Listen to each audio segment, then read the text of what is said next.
Previously on Hamlet, the series. Though yet of Hamlet, our dear brother's death, the memory be green. My lady, I came to see your father's funeral. Do not mock me, fellow student. Think it was to see my mother's wedding. Young Fortinbras, holding a weak supposal of our worth, or thinking by our late dear brother's death our state to be disjoint and out of frame. 2 nights together had these 2 gentlemen, Marcellus and Bernardo, upon the dead vast and middle of the night been thus encountered, a figure like your father. Which is no other, as it doth well appear unto our state, than to recover of us, by strong hand and terms compulsatory. Go on, I'll follow thee. You shall not go, my Hold lady. off thy hand! This above all, to thine own self, be true. I am the spirit of thy father, doomed for a certain term to walk the night. But know thy noble youth, the serpent that did sting thy father's life now wears his crown. Oh, my prophetic soul. Tell me, what is between you? She hath, my lord, of late made many tenders of her affection to me. But come, hear as before, how strange or odd soe'er I bear myself, as I perchance hereafter shall think it meet, to put an antic disposition on. I would not have, from this day forth, have you give words or talk with the Lady Hamlet. The time is out of joint. O cursed spite that ever I was born to set it right.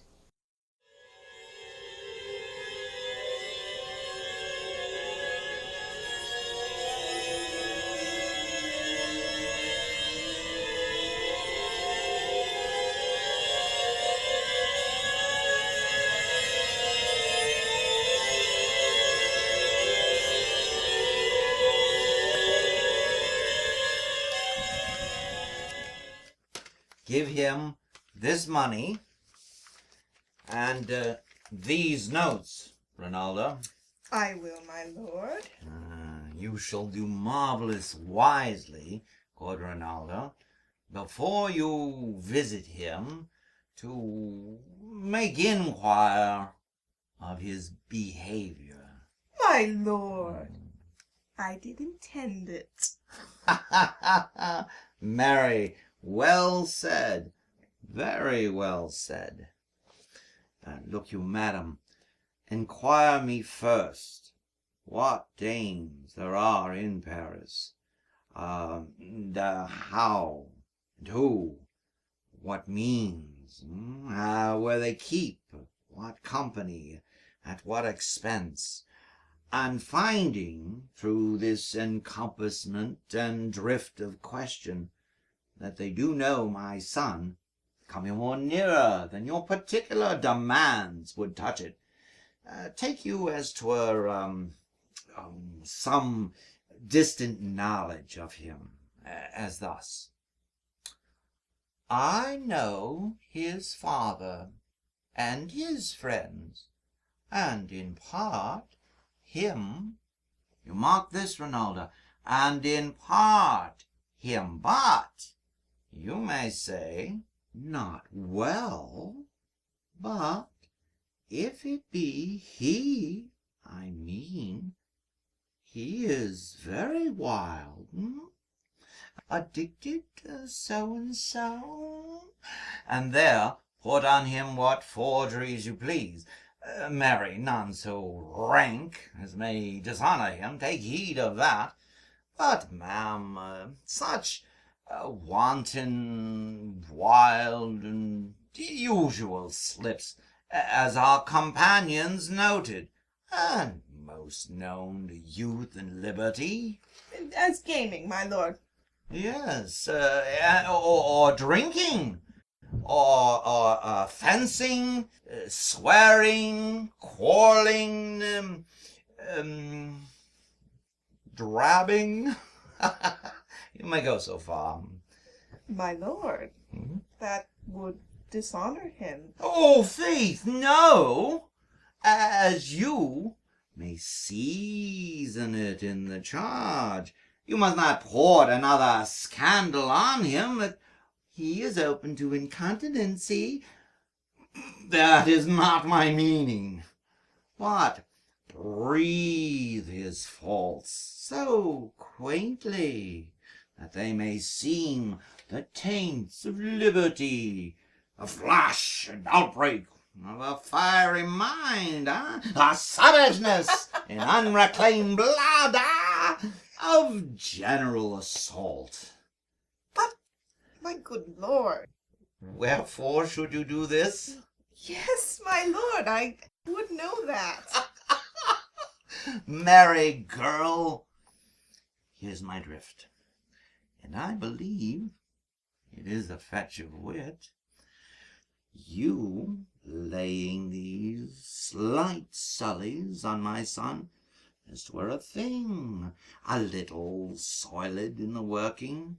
Mark you your party in converse, him you would sound, having never seen in the predominant crimes the youth you breathe as guilty. Be assured he closes with you in this consequence, as thus, good lady, or so, or friend, or madam, according to the phrase and or addition of man and country.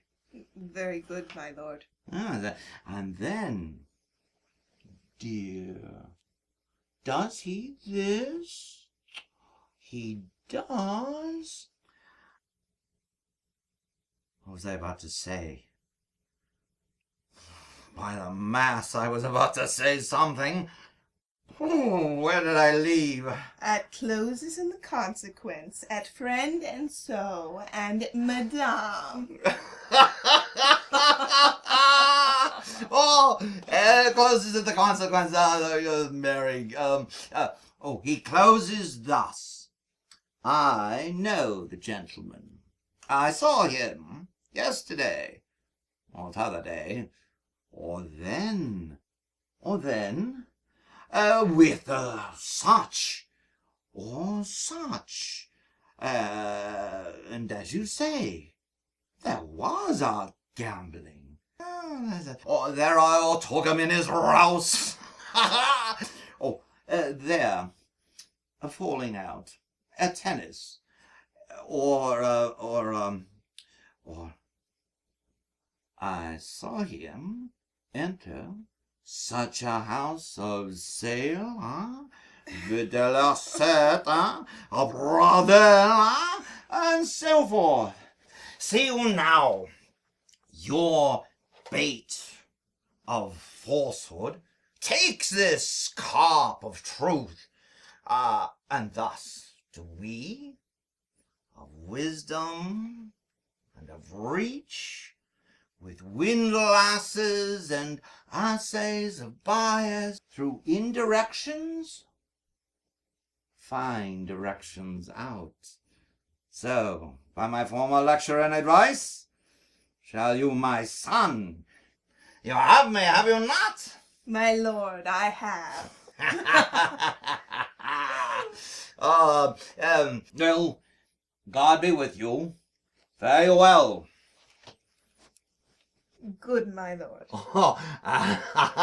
And observe his inclinations in yourself. I shall, my lord. And let him ply his music. Well, my lord. Farewell.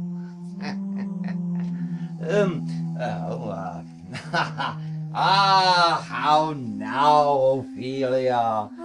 Oh, what's the matter? Oh, my lord. My lord, I've been so affrighted.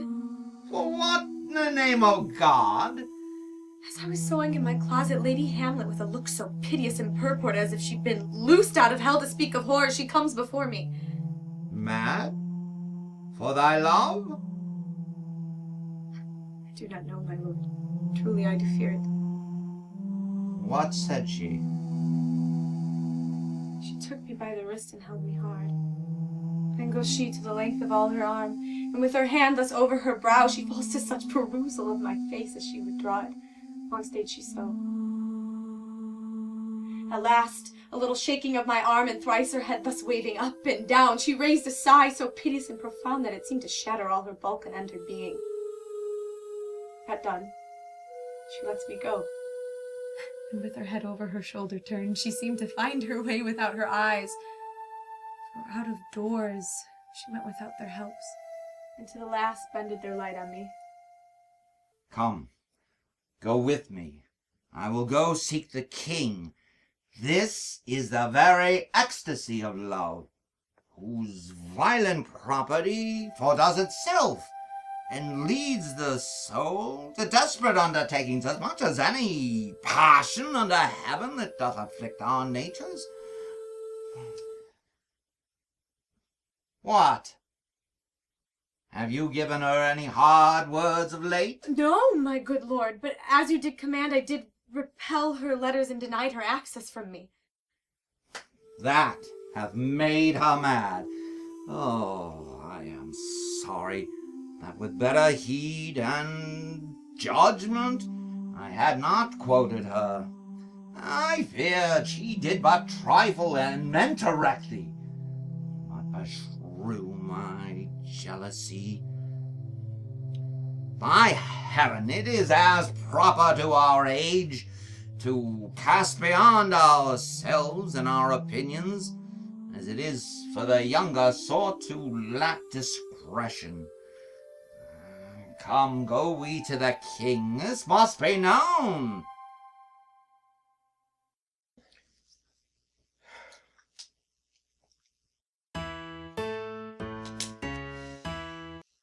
Aye. The ambassador from Norway, my good lord, is joyfully returned. Thou still hast been the father of good news. Have I, my lord? I assure my good liege I hold my duty as I hold my soul, both to my God and to my gracious king. And I do think, or else this brain of mine hunts not the trail of policy so sure as it hath used to do, that I have found the very cause of Hamlet's lunacy. Oh, speak of that. That do I long to hear. First, admittance to the ambassador. My news shall be the fruit to that great feast. Thyself do grace to him. He tells me, my dear Gertrude, that he hath found the source and head of your daughter's distemper. I doubt it is no other but the main. My father's death and our over-hasty marriage. Well, we shall sift him. Most fair return, greetings and desires. Upon our first, he sent out to suppress his niece's letters, which to him appeared to be a preparation against the Polonius. But, better looked into, he truly found it was against King Polonius, whereat, grieved, that so his sickness, age, and impotence was falsely borne in hand, sends out arrests of foreigners, which she receives rebuke from Norway, and, in fine, makes vow before her uncle never more to give the assay of arms against his majesty. Whereon old Norway, overcome with joy, gives her his commission to employ those soldiers, so levied as before, against the Polonius. In a treaty, herein further show, that it might please us to give quiet pass through our dominions for this enterprise, on such regards of safety and allowance as therein are set down. This business is well ended. My lord and madam, to expostulate what majesty should be, what duty is. Why, day is day, night, night, and time is time, for nothing but to waste night, day, and time. Therefore, since brevity is the soul of wit, and tediousness the limbs and outward flourishes, I will be brief. Thy noble child is mad. Mad, call I it, for to define true madness, what is't? But to be. Nothing else but mad. But let that go. More matter, with less art. Madam, I swear I use no art at all. That she is mad, 'tis true. 'Tis true. 'Tis pity. And pity 'tis true. A foolish figure, but farewell it, for I will use no art. Mad. Let us grant her then. And now remains that we find the cause of this effect. Or rather say the cause of this defect, for this effect, defective, comes by cause, and thus it doth remain. And the remainder thus. Append. I have a daughter, while she is mine, who, in her duty and obedience, mark, hath given me this. Now gather and surmise. To the celestial and my soul's idol, the most beautified Ophelia. That's an ill phrase, a vile phrase. Beautified is a vile phrase, but you shall hear. Thus, in her celestial white bosom... Came this from Hamlet to her? Stay a while, madam. I will be faithful. Doubt that the stars are fire. Doubt that the sun doth move. Doubt truth to be a liar, but never doubt I love. And, oh dear Ophelia, I am ill at these numbers. I have not art to reckon my groans, but that I love thee best, oh, most best. Believe it. Adieu. Thy nevermore, most dear lady, whilst this machine is to her, Hamlet. This in obedience hath my daughter shown me, and more above, as her solicitings fell out by time, by means, and place, all given to mine ear. But how hath she received this love? What do you think of me?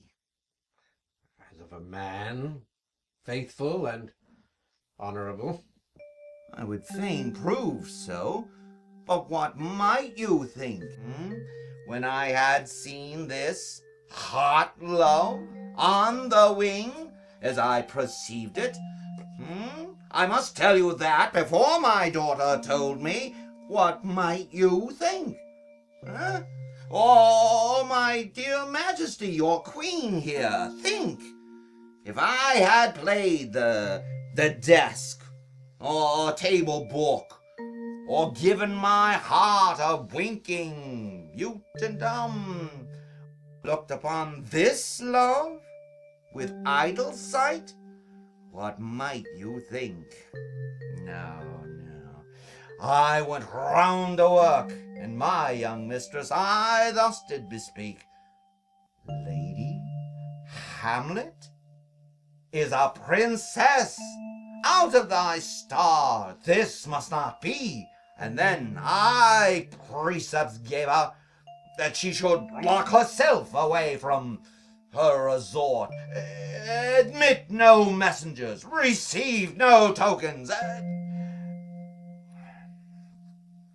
which done, she took the fruit of my advice, and Lady Hamlet, repulsed, a short tale to make, fell into a sadness, then into a fast, then into a watch thence into a weakness, thence into a lightness, and by this declension into the madness, wherein now she raves, and all we mourn for. Do you think 'tis this?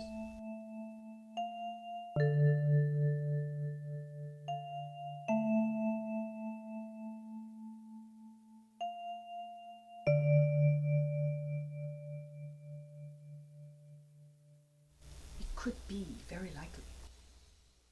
Hath there been such a time?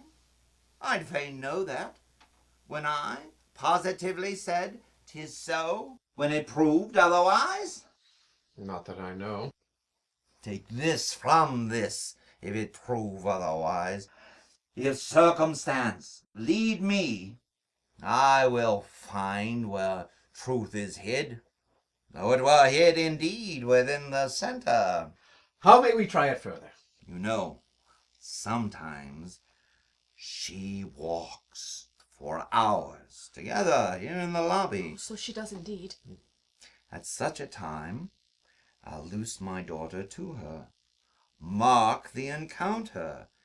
If she love her not, and be not from her reason fallen thereon, let me be no assistant to her state, but keep a farm and carters. We will try it. Look, sadly the poor wretch comes reading. Oh, away. I do beseech you, both away. I will board her presently.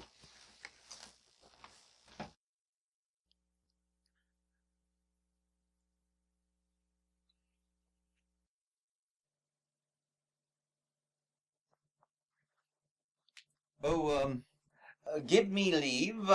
How doth my good Lady Hamlet? Well, God a mercy. Do you know me, my lady? Excellent, well. You are a fishmonger. Not I, my lady. Oh, then I would you were so honest a man. Honest, my lady? Aye, sir, for to be honest, as this world goes, is to be one man picked out of 10,000. That's very true, my lady. For if the sun breed maggots in a dead dog, being God-kissing carrion.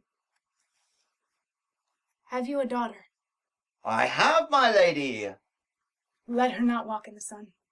Conception is a blessing, but not as your daughter may conceive. Friend, look to it. How say you by that? Still harping on my daughter. Yet she knew me not at first. She said I was a fishmonger. She is far gone. Far gone. I'll speak to her again. What is it you read, my lady? Words. Words. Words. What is the matter, my lady? Between who? The matter that you read, my lady. Slanders, sir. For the satirical rogue says here that old men have gray beards. Their faces are wrinkled, that their eyes purge thick amber and plum tree gum, that they have a plentiful lack of wit, together with most weak hams, all which, sir, though I most powerfully and potently believe, I hold it not honesty to have it thus set down. For you, sir, should be as old as I am, if, like a crab, you could go backwards.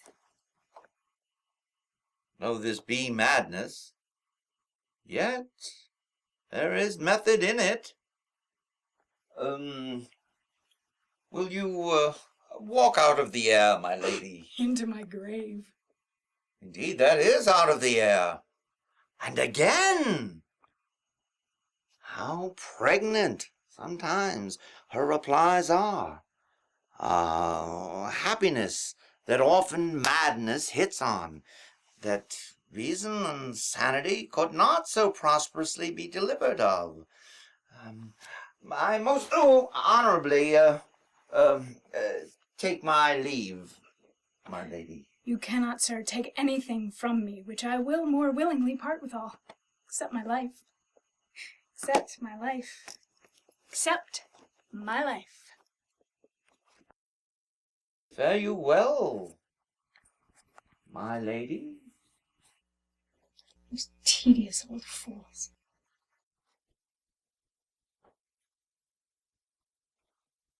You go to seek the Lady Hamlet. There she is. God save you, sir.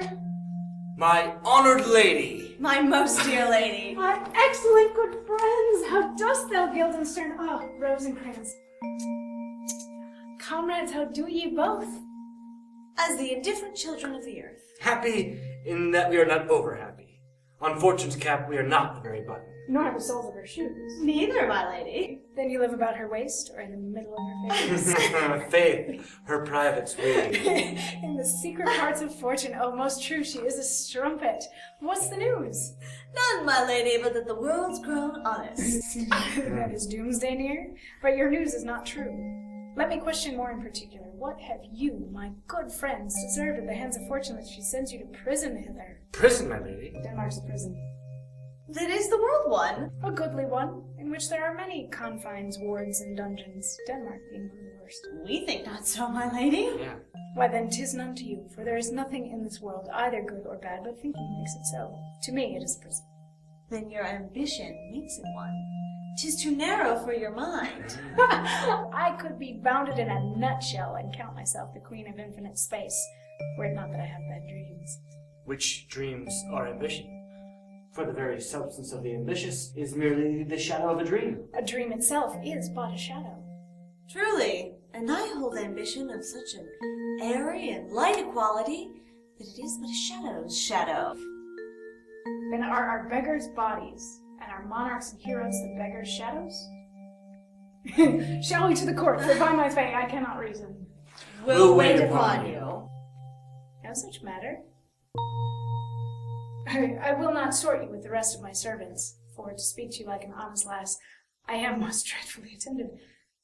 But in the beaten way of friendship, what make you at Elsinore? To visit you, my lady, no other occasion. Beggar that I am even poor in thanks, but I thank you.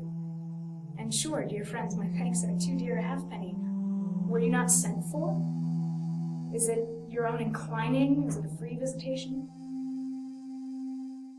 Come. Deal justly with me. Come. Come, nay, speak! What should we say, my lady? Why, anything but to the purpose. You were sent for. And there is a kind of confession in your looks that your modesties have not craft enough to color. I know the good king and queen have sent for you. To what end, my lady? That you must teach me. But let me conjure you by the rights of our fellowship, by the consonancy of our youth, by the obligation of our ever-preserved love, and by what more dear a better proposer charge you withal, be even and direct with me whether you were sent for or no. My lady. What say you? Nay, then, I have an eye of you. If you love me, hold not off. My lady, we were sent. I will tell you why. So shall my anticipation prevent your discovery, and your secrecy to the king and queen moult no feather. I have of late, though wherefore I know not, lost all my mirth, forgone all custom of exercise, and indeed it goes so heavily with my disposition that this goodly frame, the earth, seems to me a sterile promontory, this most excellent canopy, the air. Look you, this brave o'erhanging firmament, its majestical roof fretted with golden fire. It appears nothing more to me but a foul and pestilent congregation of vapors. What a piece of work is a man, how noble in reason, how infinite in faculty, in form and moving, how express and admirable, in action how like an angel, in apprehension how like a god, the beauty of the world, the paragon of animals, and yet to me, what is this quintessence of dust? Man delights not me. No, nor woman neither, though by your smiling you seem to say so. There was no such stuff in my thoughts. Why did you laugh then when I said man delights not me? To think if you take no delight in man, what Lenten entertainment the players shall receive from you. We coted them on the way, and hither are they coming to offer you service. He that plays the king shall be welcome. His majesty will have tribute of me. The adventurous knight shall use his foil and target. The lover shall not Socrates. The humorous man will finish his part in peace. The clown shall make those laugh whose lungs are tickled o'er this air, and the lady shall say her mind freely. Or the blank verse, halt for it. What players are these? Even those you are wont to take delight in, the tragedians of the city. How comes that they travel? Do they hold the same estimation they did when I was in the city? Are they so followed? No, indeed they are not, my lady. This is not very strange. My uncle is the king of Denmark. And those that would make mouths at him when my father was alive paid 20, 40, 50, and 100 ducats apiece for a portrait in little. It's blood. There's something in this more than natural if philosophy could find it out. There are the players. Good gentles, you are welcome to Elsinore. Your hands, come then. The appurtenance of welcome is fashion and ceremony. Let me comply with you in this garb, lest my extent to the players, which I will tell you must show fairly outward, should seem more like entertainment than yours. Come. But my uncle, father, and aunt mother are deceived. What, my lady? I am but mad north-northwest. When the wind is southerly, I know a hawk from a handsaw. Well be with all of you! Hark you, Guildenstern. And you too, at each ear here. That great baby you see there is not yet out of his swaddling clothes. Haply, he's the second time come to them, for they say an old man is twice a child. I will prophesy, and so tell me of the players. You say right, sir. Oh, Monday morning, 'twas so, indeed. My lady, I have news to tell you. My lady, I have news to tell you. When Herodias was an actor in Rome. The actors are come hither, my ladies. On my honor. There came each actor on an ass. The best actors in the world, either for tragedy, comedy, history, pastoral comical, historical pastoral, tragical historical, tragical comical historical pastoral, a scene indivisible, or poem unlimited, for the law of writ and the liberty, these are the only men. Oh, Jephthah, judge of Israel, what a treasure hast thou. What a treasure hath he, my lady? Why, the one fair daughter, and no more, the which he loved passing well. Still on my daughter. Am I not in the right, old Jephthah? Oh, if you call me Jephthah, my lady, I do have a daughter I love passing well. Nay, that follows not. What follows then, my lady? Why, as by lot, God wot, and then it came to pass as most like it was. First row of the pious Jensen will show you more. For look, where my abridgment comes. You are welcome, masters. Welcome all. I am glad to see you well. Welcome, good friends. We'll even to it, like the French falconers, fly at anything we see. We'll have a speech straight. Come, give us a taste of your quality. Come, a passionate speech. What speech, my lady? I heard thee speak me a speech once, but it was never acted, or if it was, not above once, for the play, I remember, pleased not the million, 'twas caviar to the general, but it was, as I received it, and others, whose judgments in such matters cried at the top of mine, an excellent play, well digested in the scenes, set down with as much modesty as cunning.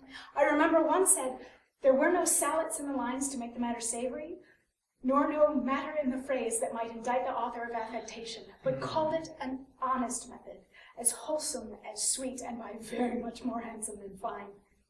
One speech in it I chiefly loved. 'Twas Aeneas' tale to Dido, and thereabout of it especially, where he speaks of Priam's slaughter. If it live in your memory still, begin at this line. Let me see. The rugged Pyrrhus, like the Hyrcanian beast. It is not so. It begins with Pyrrhus. The rugged Pyrrhus, he whose sable arms, black as his purpose, did the knight resemble. when he lay couched in the ominous horse, hath now this dread and black complexion smeared with heraldry more dismal head to foot. Now is he total ghouls, horridly tricked with blood of fathers, mothers, daughters, sons, baked and empasted with the parching streets, that lend a tyrannous and damned light to their lord's murder, roasted in wrath and fire, and thus o'ersized with coagulate gore, the hellish Pyrrhus old grandsire Priam seeks. So proceed you. Good, my lady, well spoken, with good accents and good discretion. Anon he found him striking too short at Greeks. His antique sword, rebellious to his own lies where it falls, repugnant to command. Unequal match, Pyrrhus and Priam drives, in rage strikes wide, but with the whiff and wind of his fell sword, the unnerved father falls. Then, senseless Ilium, seeming to feel his blow, with flaming top stoops to his base, and with a hideous crash takes prisoner Pyrrhus' ear, for Pyrrhus' sword, which was declining upon the milky head of Reverend Priam, seems in the air to stick. So, as a painted tyrant, Pyrrhus stood, and as a neutral to his will and matter, did nothing.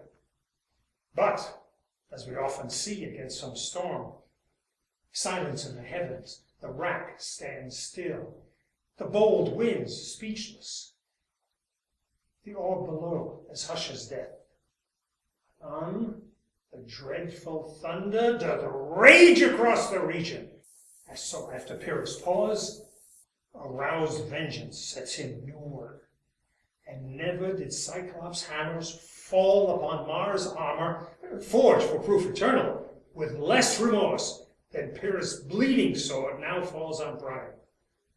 Out, out, thou strumpet fortune, all ye gods and general synod.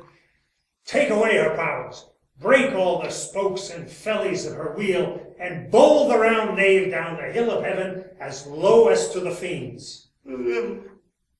This is too long. And shout to the barbers with your beard. Prithee, say on. He's for a jig or a tale of bawdry, or he sleeps. Say on. Come to Hecuba. But who hath seen the mobled queen? Mobled queen.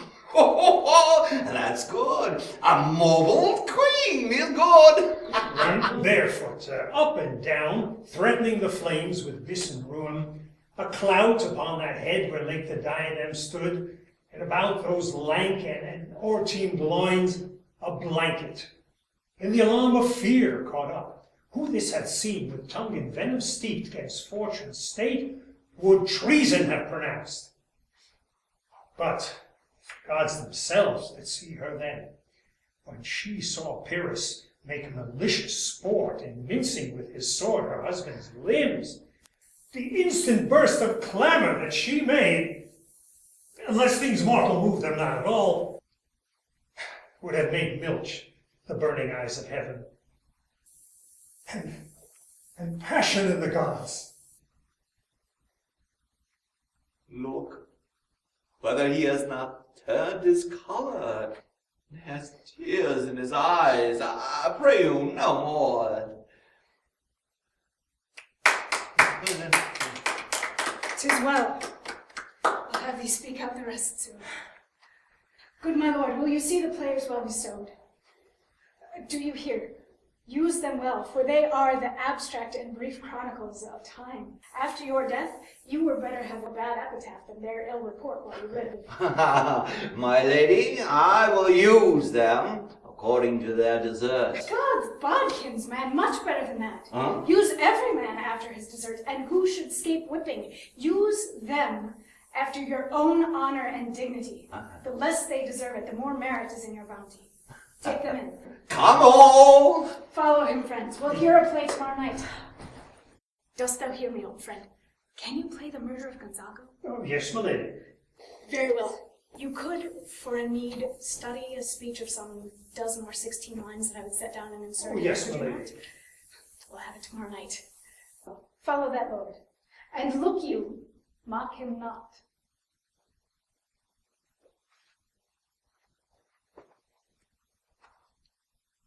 My good friends, I'll leave you till night. You are welcome to Elsinore. Good, my lady. I so. God be with ye.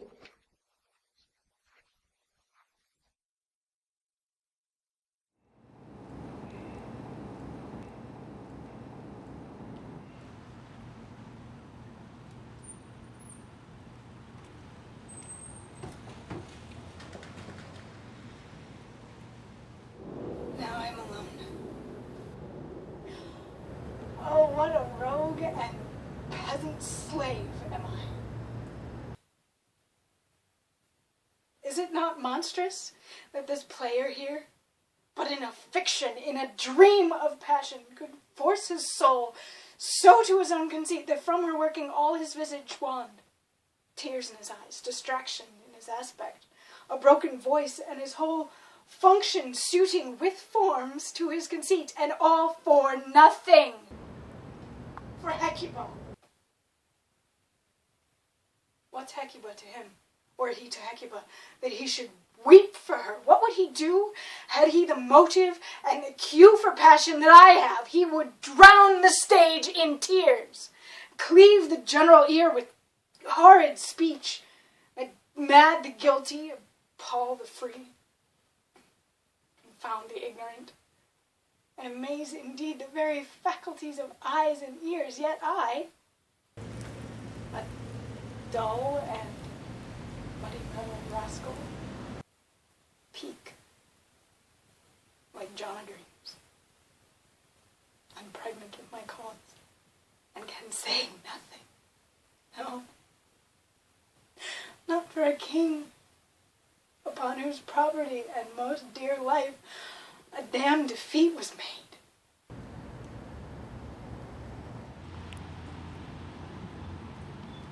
Am I a coward? Who calls me villain? Breaks my pate across, tweaks me by the nose, gives me the lie of the throat as deepest to the lungs. Who does me this?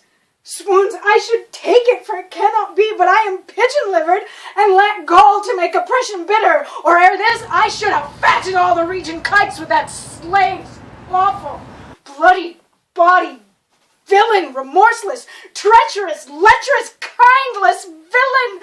Oh, vengeance!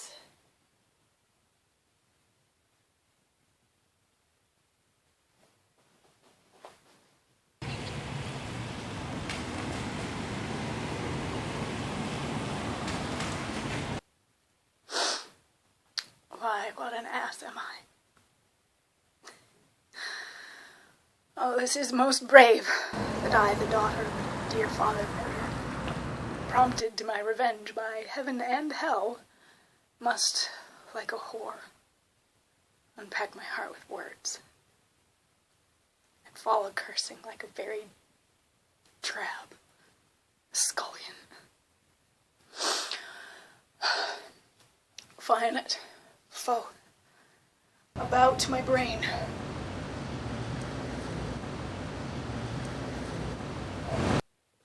I have heard that guilty creatures sitting at a play have, by the very cunning of the scene, been struck so to the soul that presently they have proclaimed their malefactions, for murder, though it have no tongue, will speak with most miraculous organ.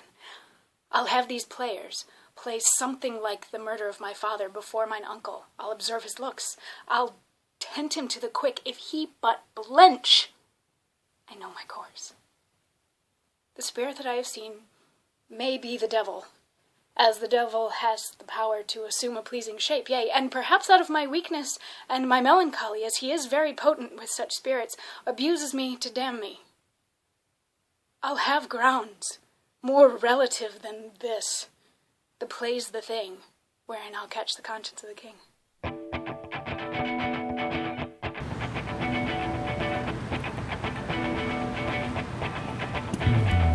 Finally, there's gold there at my window. Watch and wait the heat of love. If it starts to rain and you can't find your way in, I'll send guidance